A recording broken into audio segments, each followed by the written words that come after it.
court-appointed translator with a trunk blorping in and out of focus. Seeing that stuff at a young age lodged in you on a bone-deep level. And apparently it had stuck with a whole lot of other people as well. Route 66 is still studded with neon elephants, cheerfully hailing travelers evaporated to dust in mirage 50 years back down the road. The mascot of the biggest nuclear power provider in the country is Atomisk, the elephant, a cheerful pink pachyderm who never forgets to pay his utility bill on time. Fat Man and Little Boy were decorated with rampaging tuskers, a fact deeply screwed up on several counts. It's a ghoulish cultural splinter the country has never quite succeeded in tweezing. Kat had taken a long, hard look at all of this, rubbed her chin in a stereotypically pensive fashion, and suggested a warning system so ridiculous nobody took her serious at first. But it was one of those fucking things, right? The harder they laughed, the more sense it seemed to make. They were all at the end of their collective ropes.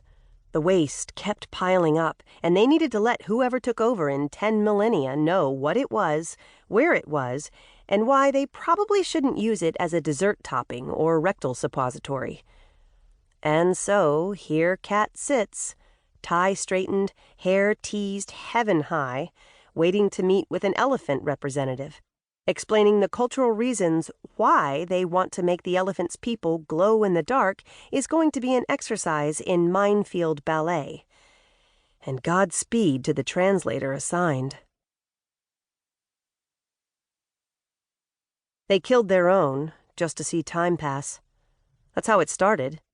Humans were as hypnotized by shine as magpies. But no magpie has ever been so thinkful about how many days it has left before it turns into a told story. Even in the dark, they fretted, feeling the stars bite like summer flies as they migrated overhead. They built shelters to block out the sight of their passing. This only succeeded in making things dimmer. The unseen lion in the tall grass is still a lion that exists.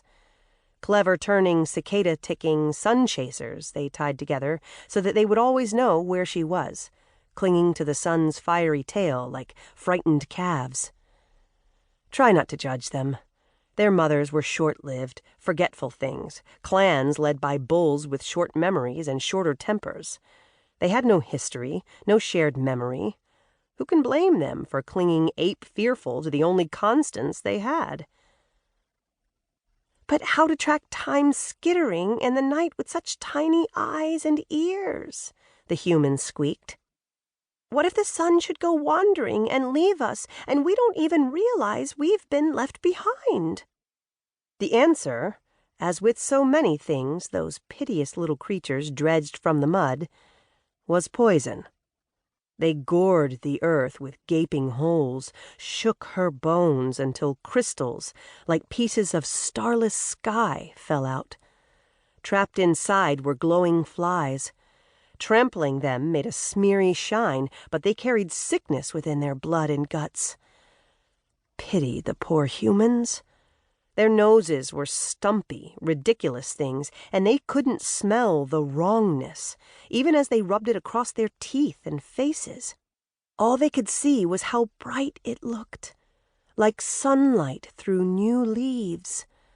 For want of a trunk, much sorrow would come to them, and on to us, though we knew it not in those days. There was a good place once. Grass went crunch, squish underfoot. Mother went whirt. The world was fruit sticky warm and sunlight trunk striped with swaying gray shadows smelling of wee.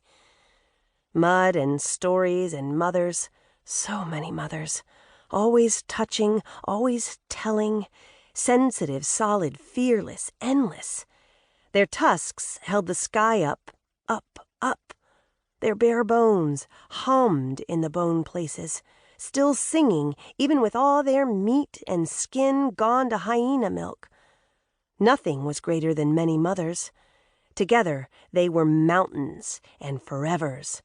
As long as they had each other and the stories, there was no fang or claw that could make them not. They had blown raw...